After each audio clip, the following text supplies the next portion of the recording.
Kementerian Agama Republik Indonesia mendapatkan dispensasi khusus dari Kerajaan Arab Saudi terkait jemaah yang masuk dalam kategori risiko tinggi.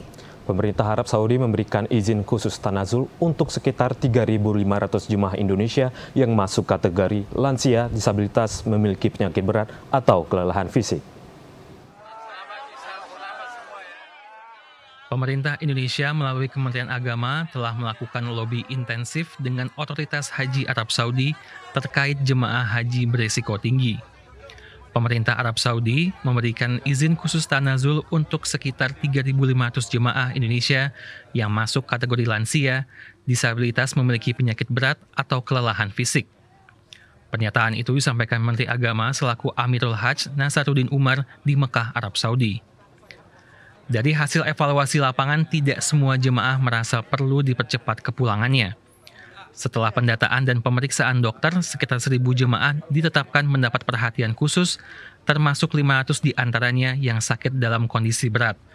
Untuk jemaah yang benar-benar tidak mampu melaksanakan wukuf, akan dilakukan badal atau pelaksanaan wukuf oleh perwakilan khusus. Sementara yang masih dapat dipindahkan dengan pengawasan, akan mengikuti program safari wukuf yang telah disesuaikan. Menetapkan bahwa 3.500 itu kita bagi 3. 3.500 itu covernya bahwa itu semuanya harus mendapatkan perhatian khusus dan tadinya ditetapkan tidak ada tanazul, maka khusus untuk jamaah Indonesia diberikan program tanazul ini yang secara formal seperti semula sekitar 3.500 orang yang tadi masuk jemaah haji yang sangat riskan itu. Kerajaan Arab Saudi juga menanggung biaya untuk badal yang diperkirakan sekitar 20 juta rupiah per orang.